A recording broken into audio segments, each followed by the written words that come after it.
23 বছর চোখের পানি বন্ধ হয়নি, শুধু উম্মত উম্মত। যখন দুনিয়ার থেকে চলে যেতেছেন সবচেয়ে বেশি খুশির মুহূর্ত ওটা ছিল যে এখনই আল্লাহর সান্নিধ্যে চলে যাবেন, ইলা রফিকিল আলা। একটু পরপর নিজেও বলতেছিলেন, কিতাবে আছে, হাদিসের কিতাবে আছে, মৃত্যু লগ্নে আল্লাহ রসুল একটু পরপরই বলতেছিলেন আল্লাহুম্মা ইলা রফিকিল আলা। ঠিক না? ভুল বলতেছি? আল্লাহুম্মা ইলা রফিকিল আলা।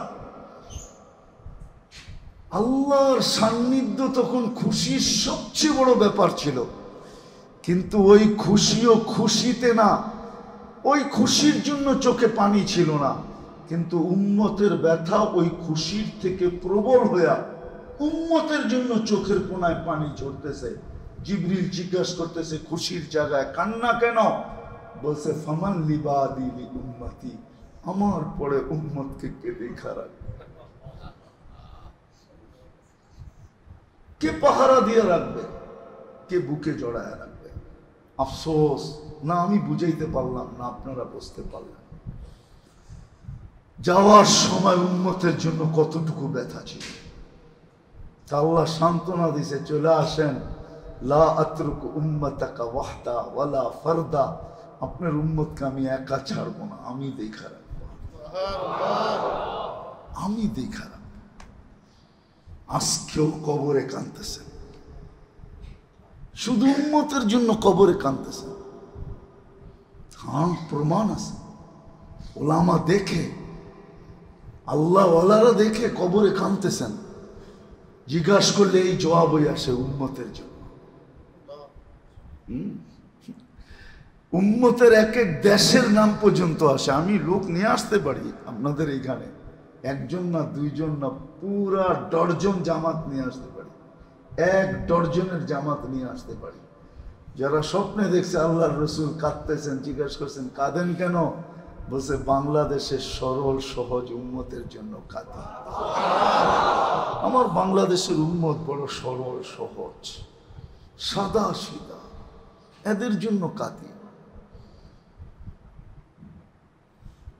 সাদা সিধা এরকম যে যেটা বলে আর পিছিয়ে দৌড়াইতে থাকে, এই জন্য এদের জন্য কাঁদতেছে। আমার কাছে প্রমাণ আছে, প্রমাণ ছাড়া বলতেছি না। আর যে স্বপ্নে আল্লাহ রসুলকে দেখছে সে আল্লাহ রসুলকে দেখছে। তো বুখারীর রিওয়ায়াত, মান রাআনি ফাকাদ রাআনি ফাইন্না শায়তান লা ইয়াতামাসসালু বি। আল্লাহ রসুলকে দেখছে, এখনো কাঁদতেছেন। আবুল সামরকান্দি রহমতুল্লাহ আলাইহি লেখছেন, কবর থেকে উঠবে ওহুয়া ইয়াবকি ওয়া ইয়াকুল, কাঁদতে কাঁদতে উঠবেন আর বলতে বলতে উঠবেন। কিতাবের নাম বলবো না, পড়া দেখেন আবুল সামরকান্দি রহমতুল্লাহ আলাইহির কিতাব, যেটি দুনিয়ায় পাওয়া যায় খুঁজা পড়া দেখেন। হুজুররা মাঝে মাঝে বলে কিতাবের নাম বলেন, এত সহজ। আমি দুনিয়া ঘুরা খুঁজা বাহির করছি, পরিশ্রম করা, কষ্ট করা, ছুটা, কি আপনি পাশে করে নিয়েছেন দিলে নাম দিয়ে দেব, এত সহজ। কিন্তু আপনারা বুঝবেন না, হুজুররা বুঝবে। আমাকে মাদ্রাসায় সনদ পাওয়া অনেক সহজ। সনদ পাওয়া, 1 হাদিস পড়েই সনদ লওয়া যায়, ঠিক না? লওয়া যায় না? কিন্তু আপনি যান শাফি মুজাবের, হাম্বলি মুজাবের সনদ আনতে, মালিকি মুজাবের, যা দেখেন 1 হাদিস পড়লে দেয় কিনা, দিবে না। আমি নিছি বইলা বলতেছি আর কি, আমি তো 12 বছর ঘুরা নিছি, 12 বছর টানা ঘুরা নিছি। মালিকির সনদ আবু বকর আল জাজাইরি থেকে, তারপরে বলছে দর্শন সনদ দিলাম, এমনি না, ডাইরেক্ট না, দর্শন। তুমি দর্শে বসছো এই জন্য অনুমতি দিলাম, দর্শন আপনারা বুঝবেন না। কিন্তু বাকি মুজাবালারা এই জন্য আমি কাউকে দিই না, এত সস্তা না। আমি যাদেরকে পড়াই ওদেরকেও দিই না, এত না। 12 বছর বাংলাদেশ থেকে যেতে আসতে হয়েছে, বছরে আমি 2 বার গেছি। টানা 2 বার গেছি। তো এটা কষ্টের। কিতাবের নাম দিব না, আবুল সামরকান্দি রহমতুল্লাহ আলাইহি লেখছেন। কেন অনেকে লেখালেখি করে, তো এই জন্য বললাম কিতাব পড়ো, মুসান্নিফের নাম বলে দিছে। কবর থেকে কাঁদতে কাঁদতে উঠবে আর বলবে, জিবরিল ময়দান তো খালি, উম্মত কই? আইনা উম্মতি, আমার উম্মত কোথায়? ময়দান তো ফাঁকা। আমার উম্মত কোথায়? ময়দান ফাঁকা।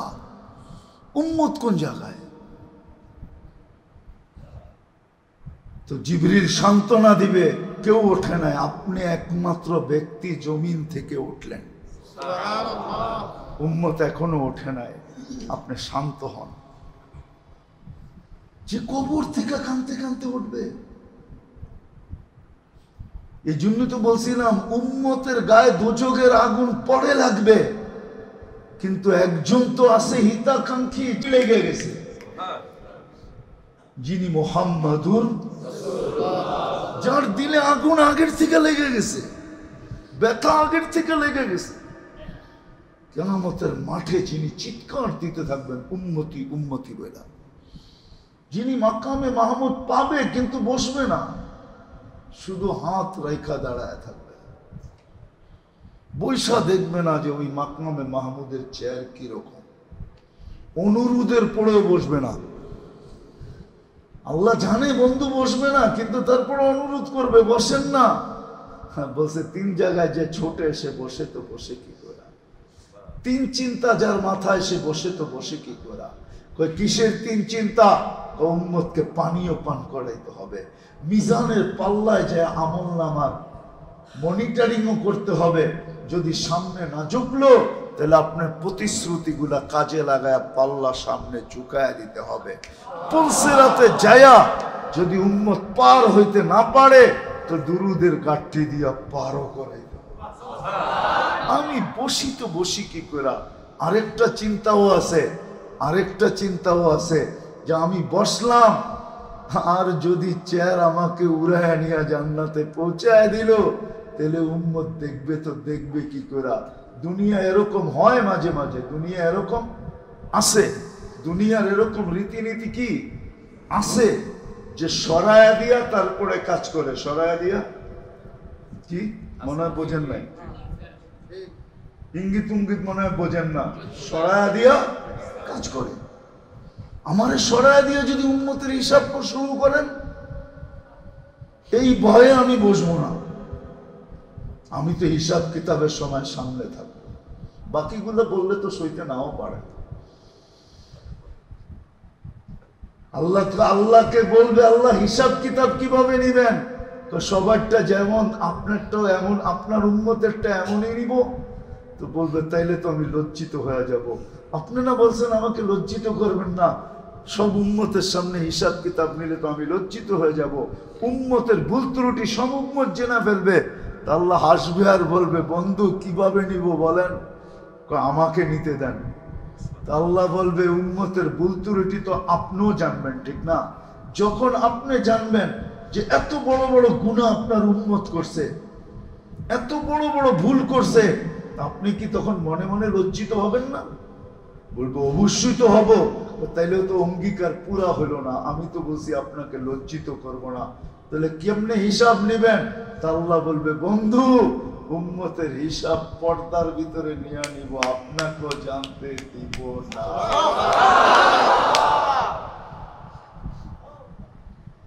এই উম্মত তো জানেই না। এই জন্য আমি বলতেছিলাম যে আল্লাহ চায় এই উম্মত আগুনে না জ্বলুক। সাধারণ মানুষ যখন দেশের ঊর্ধ্বতম কর্মকর্তার সহানুভূতি পায়, দয়া পায়, করুণা পায়, তাহলে তার খুশির অন্ত থাকে না, ঠিক না? সত্য তো। একটা সাধারণ মানুষ যদি, ভাঙ্গেই বলি, প্রধানমন্ত্রীর দয়া পায়, করুণা পায়, স্নেহ পায়, মায়া পায়, মমতা পায়, ভালোবাসা পায়, তাহলে ওর তো আর খুশির অন্ত থাকে না, ঠিক না? থাকে নাকি? আর একটা মানুষ যদি আল্লাহর করুণা পায়, একটু ভাবেন না, ভাবতে তো অসুবিধা নেই। আল্লাহর মতো সত্তার যদি দয়া পায়,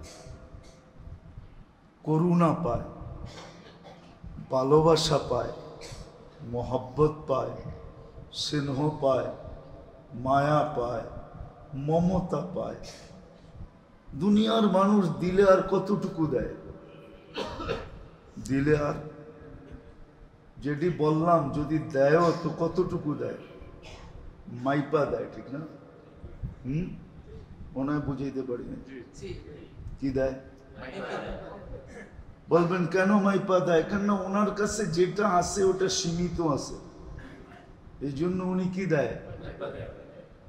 আর আল্লাহ তো মাইপা দেন না।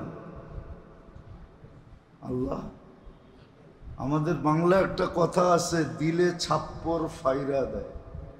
এটা কি মাপা হলো? মনে হয় এই বাংলাটা বোঝেন না আপনারা। আল্লাহ যাকে দেয় না, বাংলায় বলেন না, আল্লাহ আল্লাহ যাকে দেয় ছাপ্পর ছাপ্পর ফাইরা দেয়। আল্লাহর দেওয়া এরকম যে ছাপ্পর ফাইরা দেয়। কেন? আল্লাহর কাছে কোনো জিনিস সীমিত নাই, সব জিনিস কি অসীম। দুনিয়ালারা দিলে কমে, আল্লাহর দিলে, আল্লাহর ভান্ডারে কমে না। চলেন শুনাই দেই। এই জন্যই আল্লাহ বলছে, ইদিয়া ইবনা আদম, ভালো মতে শোনো, কান খুইলা শোনো, মনোযোগ দিয়া শোনো। লাউ জামা আউয়ালাকুম ওয়া আখিরাকুম, জিন্নাকুম ওয়া ইনসাকুম, হাইয়াকুম ওয়া মাইয়িতাকুম, ওয়া যাকারাকুম ওয়া উনসাকুম। না না না, বাড়াও না, বাড়াও না, বসো বসো। ওয়াজ শুনতে হয় মনোযোগ দিয়া, আওয়াজ দিয়া না।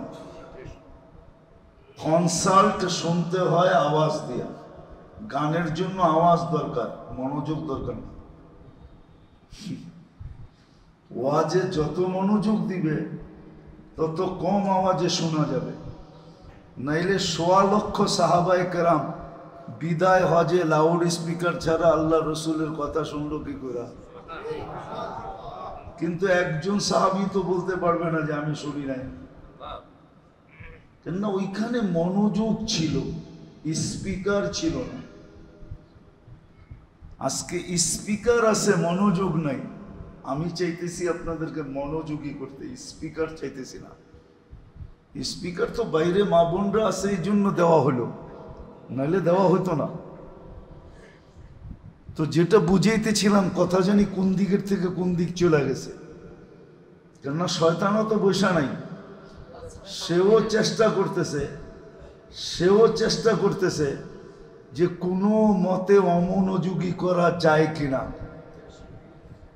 কেননা আজকে যদি এই মাহফিল থেকে একজনও দিলের ভিতরে গাইথা ওঠে, তাহলে এটা কামিয়াব। লা ইয়াহদিয়াল্লাহু বিকা রাজুলান ওয়াহিদা খায়রুল লাকা মিনাদ দুনিয়া ওয়া মা ফিহা। এক ব্যক্তি আজকে সঠিক রাস্তা পায়া যাওয়া, দুনিয়া এবং এর ভিতরে যত মঙ্গল আছে সমস্ত মঙ্গলের চেয়ে বড় পাওনা হবে। তাহলে শয়তান কোত্থেকে সহ্য করবে? আরো অনুষ্ঠান আল্লাহর ঘরে। কি কার ঘরে? আল্লাহর ঘর না? হ্যাঁ, আল্লাহ যদি বলে আমার ঘরে এতগুলা মানুষ আসলো, আমার ঘরে এতগুলা মানুষ আসলো, মানবতা আর নিয়ম কানুন তো এটাই বলে যে কিছু না কিছু হইলেও আতিথেয়তা করে দেয়। কি মনে হয় বোঝেন নাই? এতগুলা মানুষ আসলো, কিছু না কিছু আতিথেয়তা, কমসে কম একটু পানি হইলেও দিয়া দেয়। আর আল্লাহ যদি আজকে আতিথেয়তা করে দিল, তাহলে তো শয়তানের চড্ডি বড্ডি গোল। আল্লাহর আতিথেয়তা তো আমাদের মতো পানি দিয়ে হবে না, আল্লাহর আতিথেয়তা তো আল্লাহর মতোই হবে, ঠিক না? কি কি বলেন? আল্লাহর মতোই তো হবে। আল্লাহ যত বড় আতিথ্য তত না, আল্লাহর ছোট এত বড়, আল্লাহর ছোট বিশাল না, না মনে হয় বোঝেন নাই।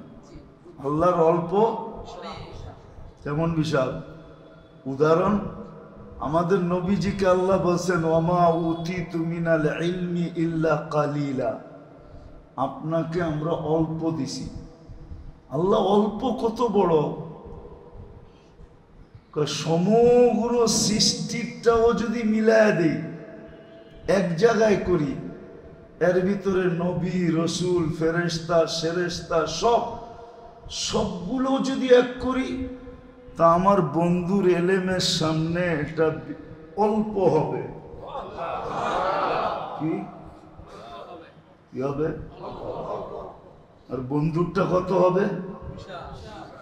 আল্লাহ অল্প বলছে, আল্লাহর দিকে চাকায় যে আমার কাছে যা আছে তার তুলনায় বন্ধুরটা অল্প। সৃষ্টির দিকে চায় বলেন নাই, বরং সমগ্র সৃষ্টির কাছে যা আছে এটার তুলনায় বন্ধুকে যা দিছি এটা অনেক দিছি। তো আপনারা বললেন অল্প দিছেন, এটা তো আমার দিকে তাকায় বলছি অল্প, আমার কাছে যা আছে তার তুলনায়। মনে করেন একজনের কাছে 100 কোটি টাকা আছে, আর সভাপতি সাহেবের কাছে 1 কোটি টাকা আছে। 100 কোটির সামনে 1 কোটি অল্প না? কি? আর পুরা মহল্লা একজনের কাছে 1 লাখ নাই, তাহলে সবার সামনে ওনারটা কি? এরকমই আল্লাহ উদাহরণ বুঝেছে। তো হইতে পারে আজকে আল্লাহর ঘরে অনুষ্ঠান বিদায়, আল্লাহর রহমতে জোশ আসবে, আর আল্লাহ একটু আতিথেয়তা করে দিবে, বলবে যে আসছে যেরমই আসছে, যে আসছে যেরমই আসছে। ঠিক না? অনেক সময় কিন্তু অনুষ্ঠানে ফাঁকে জোকে দাওয়াত ছাড়া ব্যক্তিও খায়া যায়, আবার একবারে সমাজের 2 নম্বর মানুষও খায়া যায়। শব্দটা বললাম না। যখন অনুষ্ঠান চলতে থাকে ফাঁকে জোকে চোর ছেচ্চোরও খায়া চলা যায়, ঠিক না? খায়া যায়, বাইরে কি করে? দাঁত খিলাইল করে, ঠিক না? আল্লাহর ঘরের অনুষ্ঠান হইতে পারে আজকাল রহমতের জোশ এরকম আসবে যে আমাদের মতো উল্টা পাল্টা মানুষকেও আজকে আতিথেয়তা করে দিবে। শয়তান এটা সইবে তো সইবে কোত্থেকা? এই জন্য দেখা যাবে মাঝে মাঝে উচ্ছৃঙ্খলতা সৃষ্টি করবে। তা আমি যেটা বুঝাইতেছিলাম যে আল্লাহর দেওয়া কিরকম, মানুষ যদি দেয়, মানুষ দিলেও হিসাব মাইপা দেয়। কি? কেন এর কাছে আসে সীমিত, আর আল্লাহ দিলে কি দেয় না, বরং ছাপ্পর। কেন দেয়? আল্লাহর কাছে অসীম। কি? মানুষেরটা দিলে কমে, আল্লাহরটা দিলে কমে না। এটাই দেখাইতেছিলাম। আল্লাহ বলে ইবনা আদম লাউ জামা আউয়ালাকুম ওয়া আখিরাকুম ওয়া জিন্নাকুম ওয়া ইনসাকুম ওয়া হাইয়াকুম ওয়া মাইয়িতাকুম ওয়া যাকারাকুম ওয়া উনসাকুম ওয়া ইয়াবিসাকুম ওয়া রুতাবাকুম ফি সাঈদিন ওয়াহিদিন ফাসআলু কুল্লা ওয়াহিদাতিন মিনহুম মাসআলা ফাআতু কুল্লা ওয়াহিদাতিন মিনহুম মাসআলা মা নাকাসা মিন খাযাইনি শাই কামা ইয়ানকুসুল বাহরু ইযা উদখিলাল মিখয়ালু ফি। আল্লাহ বলে, ও আদম সন্তান, তোমাদের আউয়ালিন, তোমাদের আখারিন, তোমাদের নারী, তোমাদের পুরুষ, তোমাদের জীবিত, তোমাদের মৃত্যু, তোমাদের ছোট, তোমাদের বড়, তোমাদের বীজা, তোমাদের শুকনা, সমগ্র সৃষ্টিও যদি এক ময়দানে দাঁড়ায় যায় আর আশা আকাঙ্ক্ষা অনুযায়ী আমার কাছে চাইতে থাকে, আর আমি সবারটা পুরা করতে থাকি, তা আমার ভান্ডে এতটুকু কমবে না। আমার খাজিনায় এতটুকু কমবে না যতটুকু সমুদ্রের ভিতরে সুর ডুবায়া বাহির করলে তার মাথায় পানি লাইগা যতটুকু পানি সমুদ্রের ভিতর থেকে কমলো, আমার খাজিনার ভিতর থেকে এতটুকুও কমবে না। তাহলে আমি বুঝাইতে চাইতেছিলাম যে মেরে দোস্ত, মানুষ যদি দুনিয়ার পদস্থ মানুষের করুণা পায়া, দয়া পায়া, মায়া পায়া, মমতা পায়া, স্নেহ পায়া, ভালোবাসা পায়া, নৈকট্য পায়া, কাছে হইয়া যদি এত খুশি হইতে পারে, আর এই সবগুলা জিনিস যদি কোনো ব্যক্তি আল্লাহর কাছ থেকে পায়, তাহলে কেমন হবে? মনে হয় বুঝাইতে পারি না। সাধারণ একটা মানুষের কাছ থেকে যদি পাইলে তার যদি খুশির অন্ত না থাকে, আর আমি যদি এটা আল্লাহর কাছ থেকে পাই, আমি যদি এটা কার কাছ থেকে, কেমন খুশি হওয়া কথা, কেমন সৌভাগ্যবান মনে করা কথা। মানুষ তো দুনিয়ার মানুষের ভালোবাসা পায়া নিজেকে সৌভাগ্যবান মনে করে, নিজেকে বড় উঁচা মনে করে, নিজেকে বড় ধন্য মনে করে। যদি ওটা আল্লাহর কাছ থেকে পাওয়া যায়, যিনি আমাদেরকে অস্তিত্ব দিলেন, যিনি আমাদেরকে এক ফোঁটা পানির থেকে সৃষ্টির শ্রেষ্ঠ হিসাবে অস্তিত্ব দিলেন। অস্তিত্ব তো অনেককেই দিলেন, কিন্তু আমাদের মতো তো শ্রেষ্ঠত্বের অস্তিত্ব কাউকে দেন নাই। এত বড় শ্রেষ্ঠত্বের গ্যারান্টি দিয়ে অস্তিত্ব কাউকে দেন নাই। মানুষ তো সৃষ্টির সেরা, সৃষ্টির রাজা, সৃষ্টির মুকুট, সৃষ্টির মাথা, সৃষ্টির হার্ট। মানুষ সৃষ্টির ভিতরে সেরা। যে আল্লাহ আমাকে এক ফোঁটা পানির থেকে এত বড় অস্তিত্ব, শ্রেষ্ঠত্ব দিয়ে অস্তিত্ব দিলেন, আবার নিজে ঘোষণা দিলেন, কারো মাধ্যমে না। কখনো কখনো মানুষ নিজে ঘোষণা দিতে চায় না, বলবে আমি ঘোষণা দিলে অসুবিধা আছে, তোমরা আমার পক্ষ থেকে দিয়া দাও। আল্লাহ তো নিজের পক্ষ থেকে কাউকে ঘোষণা দিতে বললেন না, বরং স্বয়ং নিজে ঘোষণা দিলেন, ওয়ালাকাদ কাররামনা বনি আদম, আমরা শ্রেষ্ঠত্ব দিছি। যে মানুষটাকে আল্লাহ এক ফোঁটা পানির থেকে অস্তিত্ব দিয়ে শ্রেষ্ঠত্ব দিলেন, সাজায়া শ্রেষ্ঠত্ব দিলেন।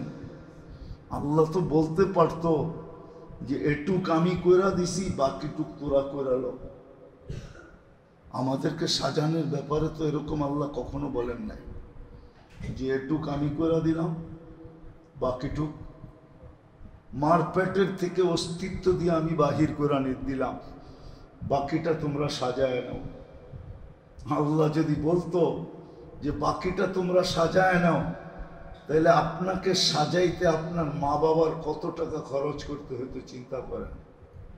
বিশ্বাস হয় না? না, মনে হয় না। কেমনে হয় বলেন? আমার যুক্তি দিয়ে বুঝান, নাহলে আমি আপনাদেরকে যুক্তি দিয়ে বুঝাই। 1 মাস টাইমের 1 মাস আগে যদি বাচ্চা প্রসব হয়, তো এখন ওই বাচ্চাকে মেশিনে রাখা হয়। দেখেন ডেলি মেশিনের চার্জ কত টাকা হয়, একদিনের চার্জ কত টাকা হয় জান? ইউনাইটেডে যান, আরো বড় বড় হাসপাতাল আছে ঢাকা শহরে, যে জিজ্ঞেস করেন, ইউনাইটেডে যে জিজ্ঞেস করেন, অ্যাপোলোতে যে জিজ্ঞেস করেন, স্কয়ারে যে জিজ্ঞেস করেন যে প্রতিদিন কয় টাকা লাগে। বলবেন কেন মেশিনে রাখলা? 1 মাস আগে চলে আসছে। বিদায় পুরা মিচিউট হয় নাই। এটাকে করার জন্য এখন মেশিনে 1 মাস রাখতে হবে।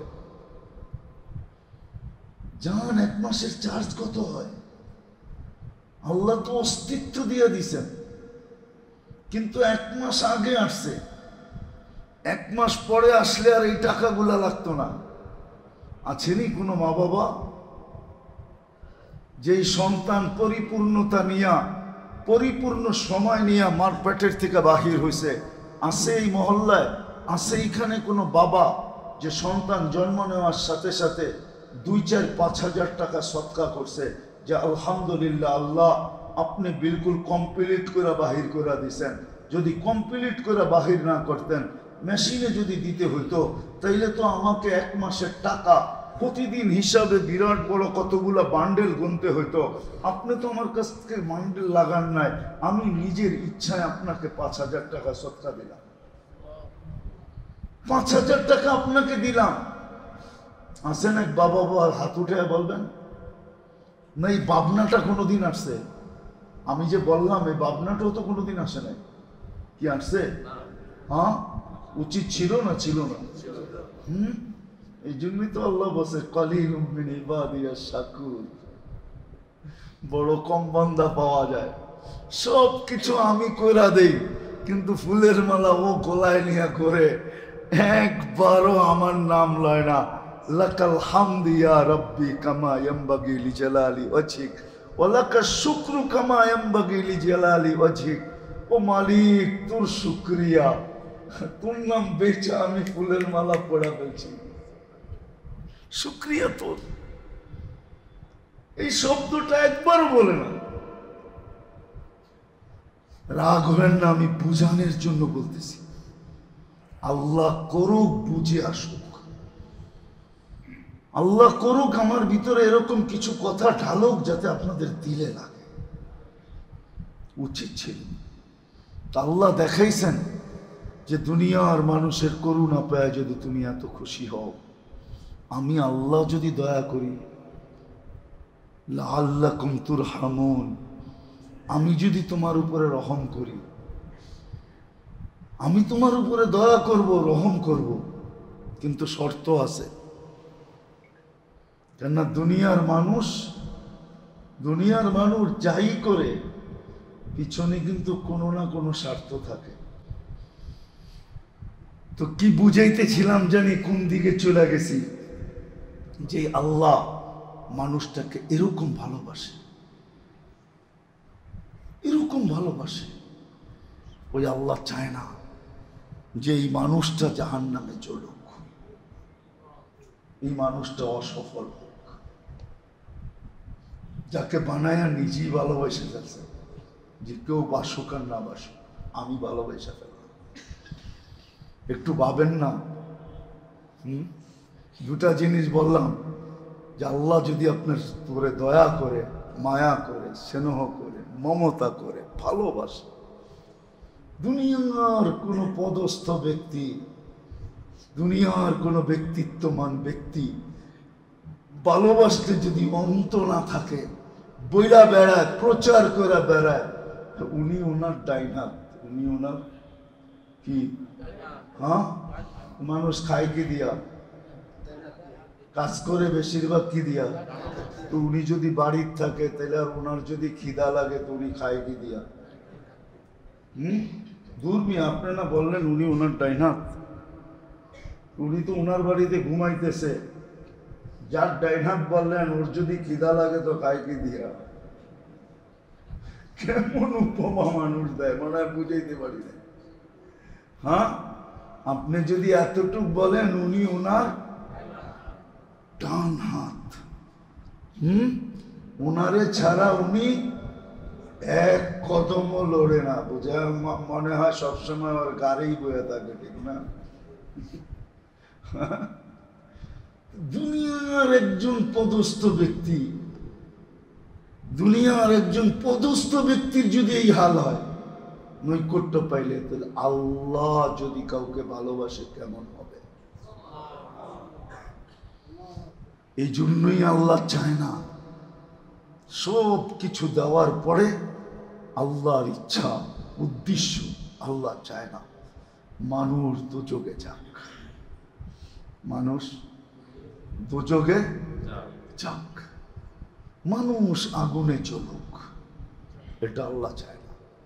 আর বিশেষ করে মুসলমানকে তো চাই না, যাকে আল্লাহ নিজ ইচ্ছায় মুসলমানের ঘরে পাঠাইলেন, মুসলমানের ঘরে পাঠাইলেন, আর তাকে তো আল্লাহ চাই না।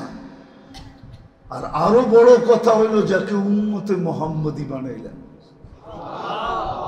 যাকে উম্মতে মুহাম্মদী বানাইলেন, তাকে তো আল্লাহ চাই না যে আগুনে চলুক। কেন আগুনে সে জ্বলবে, কিন্তু আগুনে চাই না। আপনি বলবেন কেন চায় না? কেন এটাই সত্য, এটাই সত্য। আপনি জানেন না আপনার আগুন আপনার গায়ে লাগার পরে কোথায় যায় লাগবে, এটা আপনি জানেন না। আপনার আগুন আপনার গায়ে লাগার পরে, হায় লাগার আগেই তো কলিজায় এত লাগা লাগছে যে জীবনে একবারও চোখের পানি শুকায় না। উম্মতের দুযোগের চিন্তা রাসূলুল্লাহ মুহাম্মদুর রাসূলুল্লাহ সাল্লাল্লাহু আলাইহি ওয়াসাল্লামের দিলে এতটুকু লাগছে, 23 বছরে একবারও চোখের পানি থামে নাই, চোখের পানি থামে নাই, চোখের পানি থামে নাই। এমন কোন দোয়া ছিল না যেই দোয়ার ভিতরে উম্মত না ছিল। চোখের পানি থামে নাই। উম্মতের জাহান্নামের ভয়ে, ওটা তো লাগবে পরে, কিন্তু লাগার আগেই, উম্মতের গায়ে লাগার আগে আরেকজনের দিলে লেগে গেছে, মুহাম্মদুর রাসূলুল্লাহর দিলে লাগছে যে আমার উম্মত দুজক সইবি কি করে। সারাদিন চোখে পানি, আর একই দোয়া, আমার উম্মতকে বাঁচান, আমার উম্মতকে বাঁচান, আমার উম্মতকে বাঁচান। মুহূর্তগুলো দেখাইলে আপনাদের দিলে লাগবে কিনা জানি না, তারপরও দেখায়া দেখি যে আপনাদের দিলে লাগে কিনা। হ্যাঁ, দিলের ভিতরে যোগ্যতা আছে কিনা, না দিল বিলকুল প্যারালাইসিস হয়ে গেছে।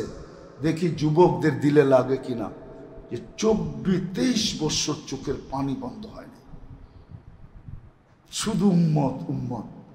যখন দুনিয়ার থেকে চলে যেতেছেন, সবচেয়ে বেশি খুশির মুহূর্ত ওটা ছিল যে এখনই আল্লাহর সান্নিধ্যে চলে যাবেন, ইলা রাফিকিল আলা।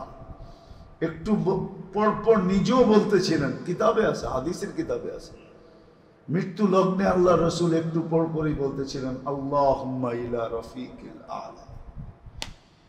ঠিক না? ভুল বলতেছি? আল্লাহুম্মা ইলা রাফিকিল আলা। আল্লাহর সান্নিধ্য তখন খুশির সবচেয়ে বড় ব্যাপার ছিল। কিন্তু ওই খুশিও খুশিতে না, ওই খুশির জন্য চোখে পানি ছিল না, কিন্তু উম্মতের ব্যথা ওই খুশির থেকে প্রবল হইয়া উম্মতের জন্য চোখের কোনায় পানি ঝরতেছে। জিবরিল জিজ্ঞাসা করতেছে, খুশির জায়গায় কান্না কেন? বলছে, ফামান লিবাদি লি উম্মতি, আমার পরে উম্মতকে কে দেখা রাখবে, কে পাহারা দিয়ে রাখবে, কে বুকে জড়ায় রাখবে। আফসোস, না আমি বুঝাইতে পারলাম না, আপনারা বুঝতে পারলেন। যাওয়ার সময় উম্মতের জন্য কতটুকু ব্যথা ছিল। তা আল্লাহ সান্ত্বনা দিছে, চলে আসেন, লা আতরুকু উম্মতাকা ওয়াহদা ওয়ালা ফারদা, আপনার উম্মতকে আমি একা ছাড়বো না, আমি দেখা রাখবো, আমি দেখা রাখবো। আজকেও কবরে কাঁদতেছেন, শুধু উম্মতের জন্য কবরে কাঁদতেছেন। হ্যাঁ, প্রমাণ আছে, ওলামা দেখে, আল্লাহ ওয়ালারা দেখে কবরে কাঁদতেছেন। জিজ্ঞাসা করলে এই জবাবই আসে, উম্মতের জন্য। উম্মতের এক এক দেশের নাম পর্যন্ত আসে। আমি লোক নিয়ে আসতে পারি আপনাদের এইখানে, একজন না, দুইজন না, পুরা ডর্জন জামাত নিয়ে আসতে পারি, 1 ডর্জনের জামাত নিয়ে আসতে পারি। যারা স্বপ্নে দেখছে আল্লাহর রসুল কাঁদতেছেন, জিজ্ঞাসা করছেন কাঁদেন কেন? বলছে বাংলাদেশের সরল সহজ উম্মতের জন্য কাঁদি। আমার বাংলাদেশের উম্মত বড় সরল সহজ, সাদা সিধা, এদের জন্য কাঁদি। সাদা সিধা এরকম যে যেটা বলে আর পিছিয়ে দৌড়াইতে থাকে, এই জন্য এদের জন্য কাঁদতেছি। আমার কাছে প্রমাণ আছে, প্রমাণ ছাড়া বলতেছি না। আর যে স্বপ্নে আল্লাহ রসুলকে দেখছে সে আল্লাহ রসুলকে দেখছে। তো বুখারীর রিওয়ায়াত, মান রাআনি ফাকাদ রাআনি ফাইন্না শায়তান লা ইয়াতামাসসালু বিহি। আল্লাহ রসুলকে দেখছে, এখনো কাঁদতেছেন। আবুল সামরকান্দি রহমতুল্লাহ আলাইহি লেখছেন, কবর থেকে উঠবে ওহুয়া ইয়াবকি ওয়া ইয়াকুল, কাঁদতে কাঁদতে উঠবেন আর বলতে বলতে উঠবেন। কিতাবের নাম বলবো না, পড়া দেখেন আবুল সামরকান্দি রহমতুল্লাহ আলাইহির কিতাব, যেটি দুনিয়ায় পাওয়া যায় খুঁজা পড়া দেখ। হুজুররা মাঝে মাঝে বলে কিতাবের নাম বলেন, এত সহজ। আমি দুনিয়া ঘুরা খুঁজা বাহির করছি, পরিশ্রম করা, কষ্ট করা, ছুটা। কি আপনি পাশে করে দিয়েছেন দিকে নাম দিয়ে দেব, এত সহজ। কিন্তু আপনারা বুঝবেন না, হুজুররা বুঝবে। আমাকে মাদ্রাসায় সনদ পাওয়া অনেক সহজ। সনদ পাওয়া, এক হাদিস পড়েই সনদ লওয়া যায়, ঠিক না? লওয়া যায় না? কিন্তু আপনি যান শাফি মুজাবের, হাম্বলি মুজাবের সনদ আনতে, মালিকি মুজাবের, যা দেখেন এক হাদিস পড়লে দেয় কিনা, দিবে না। আমি নিছি বইলা বলতেছি আর কি, আমি তো 12 বছর ঘুরা নিছি, 12 বছর টানা ঘুরা নিছি। মালিকির সনদ আবু বকর আল জাজাইরি থেকে, তারপরে বলছে দর্শন সনদ দিলাম, এমনি না, ডাইরেক্ট না, দর্শন। তুমি দর্শে বসছো এই জন্য অনুমতি দিলাম। দর্শন আপনারা বুঝবেন না, কিন্তু বাকি মুজাবালারা এই জন্য আমি কাউকে দিই না। এমনকি এত সস্তা না, আমি যাদেরকে পড়াই ওদেরকেও দিই না, এত না। 12 বছর বাংলাদেশ থেকে যেতে আসতে হয়েছে, বছরে আমি 2 বার গেছি, টানা 2 বার গেছি। তো এটা কষ্টের। কিতাবের নাম দিব না, আবুল সামরকান্দি রহমতুল্লাহ আলাইহি লেখছেন। কেন অনেকে লেখালেখি করে, তো এই জন্য বললাম কিতাব পড়াবেন, মুসান্নিফের নাম বলে দিচ্ছে। কবর থেকে কাঁদতে কাঁদতে উঠবে আর বলবে জিবরিল ময়দান তো খালি, উম্মত কই? আইনা উম্মতি, আমার উম্মত কোথায়? ময়দান তো ফাঁকা, আমার উম্মত কোথায়? ময়দান ফাঁকা, উম্মত কোন জায়গায়? তো জিবরিল সান্ত্বনা দিবে, কেউ ওঠে নাই, আপনি একমাত্র ব্যক্তি জমিন থেকে উঠলেন, উম্মত এখনো ওঠে নাই, আপনি শান্ত হন। যে কবর থেকে কাঁদতে কাঁদতে উঠবে। এই জন্য তো বলছিলাম উম্মতের গায়ে দোজখের আগুন পড়ে লাগবে, কিন্তু একজন তো আছে হিতাকাঙ্ক্ষী, লেগে গেছে, যিনি মুহাম্মাদুর, যার দিলে আগুন আগের থেকে লেগে গেছে, ব্যথা আগের থেকে লেগে গেছে। কিয়ামতের মাঠে যিনি চিৎকার দিতে থাকবেন উম্মতি উম্মতি বলে, যিনি মাকামে মাহমুদ পাবে কিন্তু বসবে না, শুধু হাত রেখা দাঁড়ায় থাকবে, বৈশা দেখবে না যে ওই মাকামে মাহমুদের চেয়ার কিরকম, অনুরোধের পরেও বসবে না। আল্লাহ জানে বন্ধু বসবে না, কিন্তু তারপরে অনুরোধ করবে বসেন না। বলছে 3 জায়গায় যে ছোটে সে বসে, তো বসে কি করা? 3 চিন্তা যার মাথায় সে বসে, তো বসে কি করা? কিসের 3 চিন্তা? উম্মতকে পানীয় পান করাইতে হবে, মিজানের পাল্লায় যে আমল নামার মনিটরিংও করতে হবে। যদি সামনে না ঝুঁকলো, তাহলে আপনার প্রতিশ্রুতিগুলা কাজে লাগায় পাল্লা সামনে ঝুঁকায় দিতে হবে। পুলসিরাতে যায়া যদি উম্মত পার হইতে না পারে, তো দুরুদের গাঠি দিয়া পারও করাইতে হবে। আমি বসি তো বসি কি করে। আরেকটা চিন্তাও আছে যে আমি বসলাম, আর যদি চেয়ার আমাকে উড়ায় নিয়ে জান্নাতে পৌঁছায় দিল, তাহলে উম্মত দেখবে তো দেখবে কি করে। দুনিয়া এরকম হয় মাঝে মাঝে, দুনিয়া এরকম আছে, দুনিয়ার এরকম রীতিনীতি কি আছে যে সরায়া দিয়া তারপরে কাজ করে। সরায়া দিয়া কি মনে হয় বোঝেন নাই, ইঙ্গিত উঙ্গিত মনে হয় বোঝেন না। সরায়া দিয়া কাজ করে। আমারে সরায়া দিয়ে যদি উম্মতের হিসাব শুরু করেন, এই ভয়ে আমি বসবো না। আমি তো হিসাব কিতাবের সময় সামনে থাকবো, বাকিগুলো বললে তো সইতে নাও পারে। আল্লাহকে বলবে, আল্লাহ হিসাব কিতাব কিভাবে নিবেন? তো সবারটা যেমন আপনারটাও এমন, আপনার উম্মতেরটা এমনই নিব। তো বলবে তাইলে তো আমি লজ্জিত হয়ে যাব। আপনি না বলছেন আমাকে লজ্জিত করবেন না, সব উম্মতের সামনে হিসাব কিতাব নিলে তো আমি লজ্জিত হয়ে যাব। উম্মতের ভুল ত্রুটি সব উম্মত জেনে ফেলবে। তা আল্লাহ হাসবে আর বলবে, বন্ধু কিভাবে নিব বলেন? আমাকে নিতে দেন। তা আল্লাহ বলবে, উম্মতের ভুল ত্রুটি তো আপনিও জানবেন, ঠিক না? যখন আপনি জানবেন যে এত বড় বড় গুনাহ আপনার উম্মত করছে, এত বড় বড় ভুল করছে, আপনি কি তখন মনে মনে লজ্জিত হবেন না? বলবো অবশ্যই তো হব। তাইলেও তো অঙ্গীকার পুরা হলো না। আমি তো বলছি আপনাকে লজ্জিত করব না, তাহলে কেমনে হিসাব নেবেন? তা আল্লাহ বলবে, বন্ধু উম্মতের হিসাব পর্দার ভিতরে নিয়ে নিব, আপনাকেও জানতে দিব না।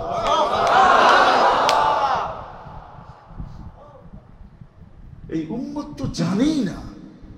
এই জন্য আমি বলতেছিলাম যে আল্লাহ চায় এই উম্মত আগুনে না চলে।